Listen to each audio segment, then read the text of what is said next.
हर हर महादेव दोस्तों, आपका स्वागत है आपके अपने YouTube चैनल भक्ति विद सिया में।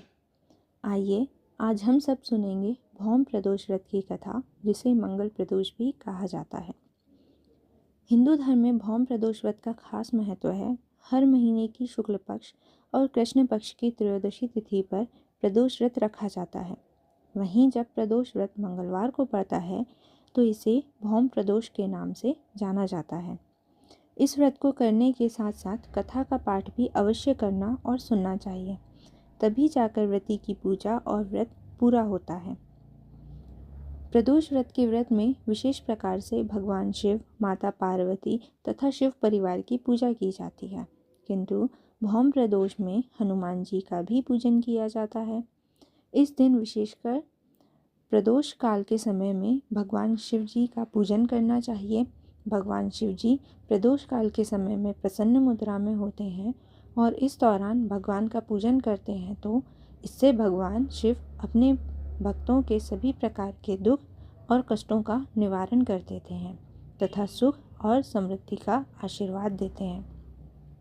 कहा जाता है भौम प्रदोष व्रत करने से कर्ज की समस्या से छुटकारा मिलता है। प्रदोष व्रत करने से सभी पाप कट जाते हैं और शिवधाम की प्राप्ति होती है। इसके अलावा संतान के कष्टों को दूर करने के लिए भी प्रदोष व्रत किया जाता है। तो आइए विस्तार से जानें भौम प्रदोष व्रत कथा। तो प्रेम से कहिए, हर हर महादेव, जय श्री हनुमान जी महाराज।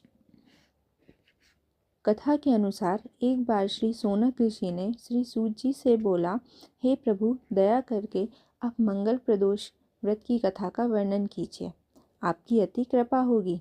श्री सूत जी बोले, अब मैं मंगल त्रयोदशी प्रदोष व्रत कथा का विधि विधान बताता हूँ। मंगलवार का दिन व्याधियों का नाशक होता है। इस व्रत के दौरान व्रती को एक वक्त गेहूँ और गुड़ का भोजन करना चाहिए। इसमें किसी प्रकार का संशय नहीं है कि इस व्रत को करने से मनुष्य सभी पापों और रोगों से मुक्त हो जाता है। अब मैं आपको उस बुढ़िया की कथा सुनाता हूँ जिसने इस व्रत को किया था और वह मोक्ष को प्राप्त हुई। अत्यंत प्राचीन काल की बात है। एक नगर में एक बुढ़िया रहा करती थी। उसका मंगलिया नाम का एक पुत्र था। हनुमान जी पर वृद्धा को बड़ी श्रद्धा थी। वह हर मंगलवार के दिन हनुमान जी का व्रत रखकर यथाविधि उनका भोग लगाया करती थी। इसके अलावा वह मंगलवार को ना तो घर लीपती थी और ना ही मिट्टी खोदती थी। इस प्रकार व्रत रखते हुए जब उसे काफ़ी समय हो गया, तब हनुमान जी ने सोचा कि चलो आज इस वृद्धा की श्रद्धा की परीक्षा लेते हैं। वे साधु का वेश बनाकर उसके द्वार पहुंच गए।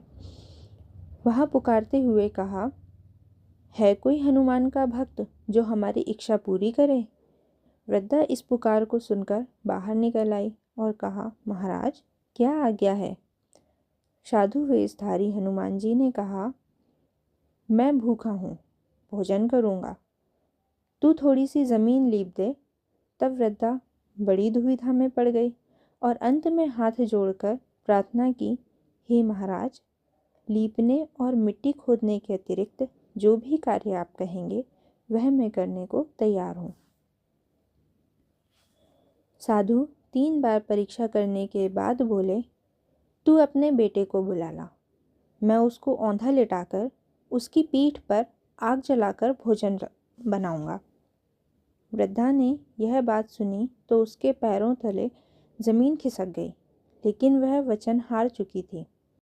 तब उसने मंगलिया को पुकारकर साधु महाराज के हवाले किया, मगर साधु ऐसे ही नहीं मानने वाले थे। उन्होंने मंगलिया को औंधा लिटाकर वृद्धा के हाथों से ही उसकी पीठ पर आग जलवाई। आग जलाने के बाद दुखी मन से वृद्धा अपने घर के अंदर चली गई। भोजन के बाद साधु ने जब उन्हें बुलाकर कहा कि वह मंगलिया को पुकारें ताकि वह भी आकर भोग लगाए, तब वृद्धा ने आंखों में आंसू भरकर कहा कि अब उसका नाम लेकर मेरे हृदय को और न दुखाओ। लेकिन साधु महाराज नहीं माने और वृद्धा को भोजन के लिए मंगलिया को पुकारना पड़ा। पुकारने की ही देर थी कि मंगलिया तुरंत बाहर से हंसता हुआ घर में दौड़ा चला आया। मंगलिया को जब जीता जागता देखा तो वृद्धा को सुखद आश्चर्य हुआ। तभी वह साधु महाराज के चरणों में गिर गई। इसके पश्चात साधु महाराज ने उसे वृद्धा को अपने असली रूप में दर्शन दिए। ऐसे में हनुमान जी को अपने आंगन में देखा तो वृद्धा को लगा कि उसका जीवन सफल हो गया। हनुमान जी ने वृद्धा को आशीर्वाद दिया, जिससे उसके सभी कष्टों का, सभी दुखों का निवारण हुआ तथा अंत में मोक्ष की प्राप्ति हुई। इस प्रकार से जो भी मंगलवार प्रदोष व्रत का व्रत धारण करते हैं तो भगवान शिव हनुमान जी की कृपा से उनके सभी प्रकार के दुख और कष्ट दूर होते हैं। तो बोलिए प्रेम से हर हर महादेव।